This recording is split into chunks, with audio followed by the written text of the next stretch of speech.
The NFL season is a week away, so I'm releasing my final redraft quarterback rankings. Should you lock down a stud or dig for gold in the later rounds? I'll take you through all the best strategies and more on the Fantasy First Down.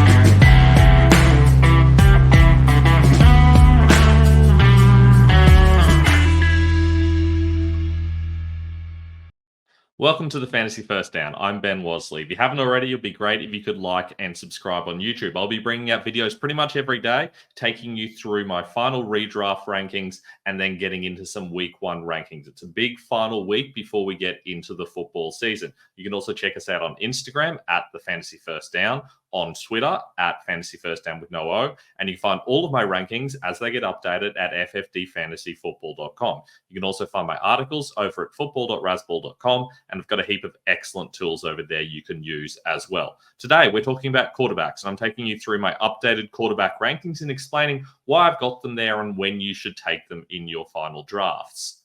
Let's get into it. So for me, there's a clear top three. Josh Allen, Jalen Hurts, and Patrick Mahomes are the guys that I would happily take early in drafts. To me, these are the starts. I know a lot of people would put Lamar Jackson earlier. I've seen some people ranking Lamar Jackson above these guys, but the general consensus of the guys that are most accurate rankers, joining me in the top 10 for Fantasy Pros accuracy last year, for the most part, have Allen, Hurts, and Mahomes as their top three. The order you take them in is really up to you. I prefer Josh Allen first because he's very safe. If you're going to take a quarterback very early, you want a guy who's safe. He's got that rushing floor, but you know he's also going to score plenty of points. There are some question marks about Stephon Diggs leaving, but I do think Keon Coleman coming in. I think Curtis Samuel as well is going to help them out, and I feel like there's going to be enough guys that can take the targets that he needs to become a fantasy success. So Josh Allen's been a top two option for the last 4 or 5 seasons. Hard to see him not at least being top 5. Jalen Hurts, of course, has been very good as well. He has another fantastic rushing floor, has a heap of receiving weapons. They just added Jahan Dotson. I don't think it's ridiculous to take him above Josh Allen, but most people are taking him third, and that means you can get some fantastic value in drafts. People are very excited about Patrick Mahomes. They've brought in Xavier Worthy. They've brought in Marquise Brown for when he's healthy. There's obviously plenty of weapons there. They've even brought in Samaje Perine as a receiving back more recently within the last 24 hours. So they're certainly putting a lot of weapons in place after Mahomes struggled a bit last season. Now, to be fair, I say he struggled. They still won the Super Bowl. But for fantasy in particular and during the regular season, he didn't look quite the same player. So they've made some steps to make life a little bit easier for him. I do think he probably bounces back. When should you take them in drafts? Well, in a Superflex draft, they're obviously going very, very, very early. However, in your standard drafts, it really depends on your situation. For me personally, I would be taking them third round. You could arguably take Allen in the second, but I think you're better off waiting, and you're probably going to find Hurts or Mahomes comes back to you in the third round, and I feel like there's totally reasonable value there. So for me, I'm just taking whichever one's left over when I pick the third round. If I get to the fourth round, there's still one available. That's amazing value, and I'm probably taking one there. That's more likely to happen in a 10-team league, but even in a 12-team league, I've definitely seen it happen. After those guys, Lamar Jackson comes in next. I'm taking him another round or so later on. I definitely think there's a really solid floor there, but the biggest risk with Lamar is his lack of accuracy and also his injury risk because he runs so much. Because he's not a particularly big quarterback, he does get injured most seasons, and that's not ideal. If you've got your stud quarterback and then you get towards the end of the season, you're in the playoffs, you don't have him anymore. I mean, what was the point? So for me, Lamar goes a little bit below these other guys, even though when he's playing, he is one of the top guys in the game. I don't have a lot of shares simply because I'm not willing to reach up high enough to get him. For me, I'm taking him around the 4th round, maybe the 5th round, depending on the situation. In Superflex, you can take him a bit earlier, but for me, he has added risk in Superflex because he's more likely to get injured and therefore more likely to be unavailable, and it's going to be harder to find a replacement. So you've also got to take that with a grain of salt as well. After that, this is where I'm a little bit away from consensus. There's not a lot of the top guys that have Dak Prescott this high, but for me, I see a top 3 quarterback from last year who hasn't really had any changes to his receiving core. They've still had CeeDee Lamb coming back, and understand people being low, and we didn't know if Lamb would be back, but he is. They've still got Brandon Cooks. They've still got Jalen Tolbert. They've still got Jake Ferguson. They've got solid receiving options. We know that Zeke is excellent in protection and a solid receiving back. Realistically, not much has changed. If anything, I suspect the running game is going to be weaker and they're going to have to rely on Dak even more. If they're going to score points, if they're going to be another playoff team, they need to be scoring through Dak. And I feel like that means he's going to be very productive. I expect another 35 roughly touchdown season, especially if you're in a league where you're getting 6 points per passing touchdown. I feel like he really increases in value there. He doesn't have that same rushing floor he used to, but that offense is surprisingly good given how few weapons there are, and it all functions through Dak and CeeDee Lamb. So I do think Dak's going to have another good season, and you can wait so much longer to take him. In a 14-team league, I got him in the 8th or 9th round. I can't remember. I think it might have been the 9th round, which is absolutely ridiculous. He was the 11th quarterback off the board, and for me, he's a clear top 5 option. You don't have to reach for him because quarterback is such a deep position. I'm happy to let these other guys go and then just wait for Dak to fall for me and take him a couple of rounds later, knowing he belongs in that same tier. And even if someone takes him earlier, I can always take one of those other 3 guys. For me, the next group is Stroud, Richardson, and Burrow, and they're very different players. CJ Stroud has all that upside of an explosive offense where they've brought in Stephon Diggs. They've finally got Tank Dell and Nico Collins playing together, and they're finally healthy. They've got Dalton Schultz, who's a good option. Their run game's going to be good, and they're going to be able to check down to Joe Mixon as well. I do feel like this offense is going to be excellent, and that should make Stroud excellent. Problem is, doesn't have much of a rushing floor. We haven't actually seen him have that big fantasy season. Even though he was good last season, realistically, he was only the QB 12 roughly, depending on your scoring settings. I feel like you're projecting a little bit here, and I feel like taking him too early when we're already projecting means you're essentially drafting at his ceiling. He doesn't have the same upside as an Allen or Hurts, so I do feel like for me, you're kind of taking him a little bit too early given the value he gives. So for that reason, I don't have a lot of shares. I feel like he probably belongs more in the 6th round roughly, depending on your league settings. Anthony Richardson clearly has more upside because of that amazing rushing floor. He's in that same situation as Lamar Jackson. I'm not quite willing to say that he's quite as injury prone. He's a slightly bigger, stronger back, but realistically, the issue with him is we haven't actually seen him have a very good functional passing game. They've brought in A.D. Mitchell, which I think was a good move for them. They've still got Josh Downs. Michael Pittman's a great receiver. Their tight ends are a little bit of a mess, but we know their run game is going to be very good. That's going to help Richardson, and Richardson will help the run game. I do think the Colts could be good this season, and if they are, Richardson will have to be a big part of it, both on the ground and through the air, and that'll make him a great fantasy weapon. I think there's a great argument to have him above CJ Stroud, particularly in a 4-point passing touchdown league. I probably would move him up. This is 4-point passing touchdown, but I do feel like if you're looking to win your league and going for the upside, you can go Richardson over Stroud. They're right back to back for me. In a 6-point passing touchdown league, then for me, Stroud is clearly higher of the two. Joe Burrow also has plenty of upside as well. We've seen him do it in the past. Obviously, last season he was injured, and they generally struggled as well. I feel like he fits in that same category as Stroud, having a lot of good receiving weapons. Obviously, he loses Tyler Boyd, and I think that will have more of an impact than we realize. Andre Joseph is fine, but realistically, I feel like without Boyd, he might struggle a little bit. Jamar Chase is having some weird issues with not practicing, and is he actually holding out? What's going on? We don't really know. I expect him to play, but it's not exactly the perfect transition into the season. So I do have some concerns over Joe Burrow, but he definitely belongs to this tier. He's a high-quality quarterback. From a pure talent perspective, I'd argue he's top 5. I think he does belong in this group. It's just when you take him. And I feel like if you're looking for someone in this group and you're not sold on Dak for whatever reason, I feel like you could happily take Burrow a little bit cheaper than Stroud and Richardson. Kyler Murray kind of slides in after these guys. He's a little bit lower for me because he's had so many injuries. We haven't really seen him make it happen. We don't really know what this passing offense is going to look like. It was awful last year. They hardly used it. It was a whole lot of checkdowns to Trey McBride. I expect we see a whole lot more of Marvin Harrison Jr. I expect that now Murray's back and he's had proper preparation. We probably see more Greg Dortch and more Michael Wilson in his second year. But realistically, there is a lot of risk with Murray. He has that fantastic rushing floor, but do they continue to let him use it?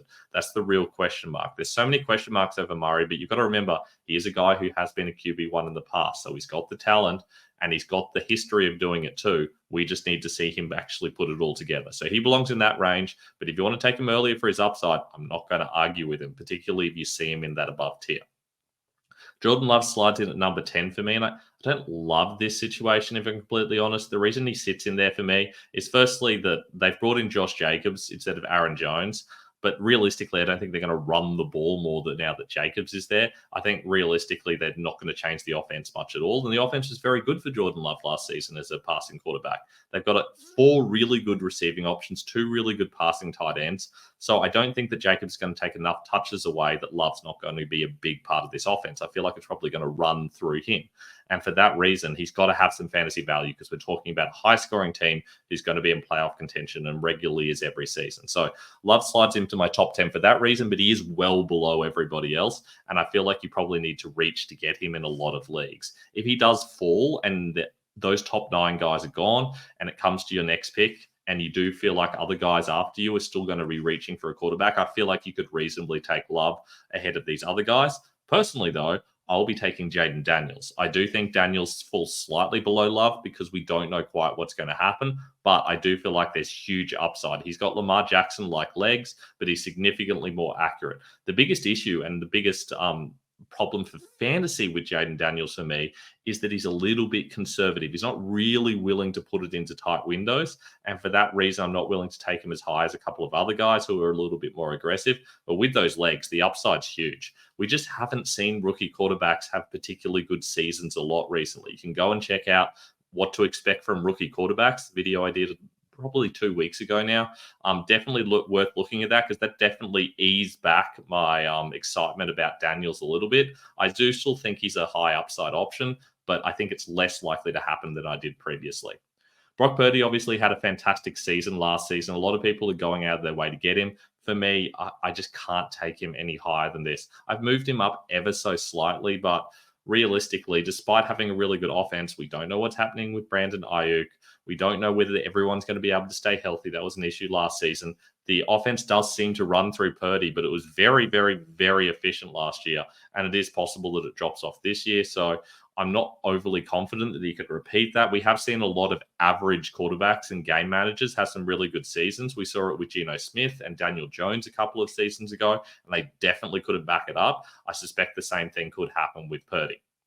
Tua Tagovailoa, obviously a fantastic season last season for the Dolphins in general. Their run game's extremely strong, and he has a lot of touchdowns poached around the goal line. I feel like they scored more points than you expect. So that means possibly that Tua drops back a little bit this season, and that's my main concern. Still massive amount of talent. I love Tua as a talent. He seems like a really nice guy as well. But realistically, I do feel like there is the possibility they just run the ball so much that Tua can't score enough points some weeks. Kirk Cousins, I had a little bit higher than this. I've dropped him back a little bit, partially because I can. I don't think you need to take him that high. I think there is some risk. There is a legitimate risk of him losing the job to Michael Penix Jr. And if you're in a super flex league, I'd be taking him a little bit later. But realistically, we've seen him finish in the top 12 so many times. He's got the passing options now. He's got Drake London. He's got Bijan, who's great out of the backfield. He's got Kyle Pitts. They've brought in Ray McLeod, who's actually sneakily good as a receiving option out of the slot. They've got Darnell Mooney, who was a starting number 1 wide receiver a couple of seasons ago for the Bears. They've got weapons there. They've got enough to help Cousins, and it's going to be an offense that looks like that Rams offense that was really good for Matthew Stafford for a couple of years. If Cousins can stay healthy and play to his standard, he could be very good. There is just a lot of risk there, but there's a massive amount of upside. For me, there's more upside with Cousins than there are for most guys in this range. We're now getting into that situation where realistically, you're not really taking backups, but you're certainly taking the players late. Unless you're playing Superflex, in which case, obviously, these guys are still very valuable. You probably don't need to be benching these guys. I don't think there's enough upside with anyone below Cousins to think, yeah, if I've got one of those top guys, I also need one of these guys on my bench. If you took anybody in that top 9, you don't need any of these players. There's no need. Just trust in that guy. These guys will be on waivers, and you can pick them up later on. Trevor Lawrence was disappointing last season. He's still got weapons, but he's also lost weapons. Obviously, lost Calvin Ridley, brought in Brian Thomas Jr., brought in Gabe Davis as well. So I don't know. I still think this offense is going to be absolutely fine, but I don't think that Lawrence is going to get enough fantasy points to get me really excited, even though he is a talented player they gave a lot of money to. Jared Goff's had a couple of good fantasy seasons, but realistically, if the Lions' defense is even slightly better, the Lions' offense isn't going to need to score as many points. They're going to run the ball more. That's not going to help Goff. Goff had to chase a lot of games and score a lot of points at times last season. They've got a fantastic running attack. They don't need Goff to be very good, and for that reason, I do feel like we see them use less if the defense can get the job done. Caleb Williams, again, rookies. You don't really want rookie quarterbacks, but gosh, they've put some players in place for him, haven't they? You've got to feel like realistically he might struggle a little bit early in the year, but I do think later in the year he might turn out to be very good. I believe in the talent, even though a lot of people don't. I think he's a legit number one pick and one of the best number one picks we've seen in a long time. I do think he's going to be very good in the NFL. He might just struggle a bit this season. He does have enough of a rushing floor that I do feel like you can use him in Superflex and feel good about what you're going to get, but he's not someone I'm going out of my way to get. I've moved Justin Herbert up past Matthew Stafford. I do feel like there's enough going on there that suggests to me that maybe they're going to pass the ball enough to make Herbert relevant, but he's more of a floor option than a ceiling option. You're really just backing the talent and the fact that you know he is a talented passer and therefore will get used enough to be fantasy relevant. I don't think there's a lot of upside there in this offense. Matthew Stafford arguably has more upside, but he is aging. This offense is clearly going to run through the run game a lot, as is the Chargers one. Stafford has Nakua and he's got Cooper Kupp as well, but realistically, is that going to be enough to make him a good fantasy quarterback? I'm not convinced that it will be. And I move Aaron Rodgers into my top 20 because I'm just a little bit nervous about what's going on with Deshaun Watson. I don't understand why they kept 4 quarterbacks. I don't understand whether he's truly healthy. He didn't play in the preseason. He's got some sort of arm injury. There's a lot of rumors swirling around. I just don't feel comfortable with it. I'd rather have Rodgers, who was going as like a top 10 player last season. He got injured, but we haven't actually seen anything bad happen. Plus, they brought in Mike Williams. They brought in Malaki Corley, the rookie. They've brought in more weapons for him, and he's going 10 spots later and like nearly 10 rounds later. You can get Rodgers pretty much cheap in most leagues, pretty much for free in most leagues. And realistically, there is some upside there. So I do like Aaron Rodgers as a very late round pick. If you're in a deeper league and in a super flex league, I think there's a little bit of upside there as well. Now, I've just whacked down all the other quarterbacks there. I'm just going to talk through them real quickly. Talked about Watson's risk. Baker Mayfield was a top 12 quarterback last season. Geno Smith was a top 6 or 7 quarterback 2 seasons ago, as was Daniel Jones. They all have enough upside. Mayfield just doesn't have enough weapons to really get me excited, but I still think he's going to be solid if he stays healthy. Geno does have the passing weapons, but they want to run the ball so much, and they're not willing to really let him air it out. So I'm not willing to trust him. Daniel Jones has a surprising running floor, but it's really Malik Neighbors and nobody else, and it's hard to trust that. Sam Darnold could arguably be taken above those guys. I think in Superflex, he's an interesting option now that we know he's locked into the role for the season. He has actually had some sneaky good seasons at times. He can get his teams winning games. He's got Justin Jefferson, who's outstanding. He's got Jordan Addison. At some point, he's going to get TJ Hawkinson back. I think he could be very good. And we know how good Aaron Jones is out of the backfield. So I feel like Sam Darnold has some upside, as does Daniel Jones. Will Levis is a surprisingly aggressive quarterback for Tennessee. It doesn't really suit their system very well. So it will be interesting to see what that looks like now that they have had a full offseason to get it right. I do think we still see a heavy run game, and that limits his upside. Bryce Young was poor last year. I still think they're going to struggle. I'm not excited about him. Derek Carr is very safe, but realistically, you're not talking about someone who's going to be a top 10 quarterback. He's always going to be like, I don't know, 15 to 20 kind of region. He's going to play 17 games most of the time, but Taysom Hill's going to get involved enough to be annoying. They're going to run the ball a lot. They don't have a lot of receiving weapons outside Chris Olave. It's an ugly situation. A lot of checkdowns to Alvin Kamara, which is good for Kamara and still gets Carr points, I guess, but even in Superflex, hard to be excited about that. Russell Wilson won the starting job in Pittsburgh. I feel like he's probably the safest of those 4 guys down the bottom there, besides maybe Knicks, but I think he's probably safer than Minshew or Brissett, but not by a lot. I do think we're still going to see some Justin Fields, but I don't know that Fields is ever likely to take over. I think Wilson was actually surprisingly good last year. It's just not a good offense. It's just hard to feel good about that attack. Gardner Minshew, I think probably while he's playing will be a better starter, but if you're taking these guys, probably super flex, and you probably want the assurance of a guy who's going to keep his job, and I just don't see Minshew keeping his job all season. Bo Nix is safer, but I think he's going to be terrible. I think his offense is going to be terrible. I think even if you're starting him, even a full season of him might be worse than half a season of Wilson or Minshew in particular. So I'm just not willing to take him. There's so much risk there. I just think the offense is going to badly struggle. They're going to run the ball too much. And Nix is going to be absolutely fine, but bad for fantasy. Jacoby Brissett is currently my favorite to win the starting job, but he's not going to keep it. And I do think whichever quarterback ends up with that job, they're going to struggle. So I'm not excited about Brissett or May. And that's my quarterback rankings. I'll be back tomorrow with running back rankings. But if you've got drafts coming up, there's a lot of information there. How do you make sense of it all? Well, I can help you out. I can personalize rankings for you. Done this with it for about a dozen people. I'm in quite a lot of leagues this season. Really excited to offer it to you guys. Still got a couple of spots open for this weekend. Because I've got a little bit of time on my hands. So if you do need some rankings for your leagues, make sure you email me at benwasley23@gmail.com or hit me up on Instagram, and I'm happy to sort things out for you. It's only $10 US, and I'll make rankings that are specifically for your league. They've got your league settings. They're specifically for your exact situation, your drafting style. They'll tell you how to draft and when to draft players. People have given me the feedback that it really helped them get strong teams going into the season and make sure that they give themselves the best chance of winning their league. And that's all we can hope for. I don't want to draft players for you. I just want to help you out and give you the best chances of succeeding. So if you're still a little bit new to fantasy, you're not really sure on draft strategy, this is a really good way to kind of get your foot into the door. So hit me up if that's something that interests you.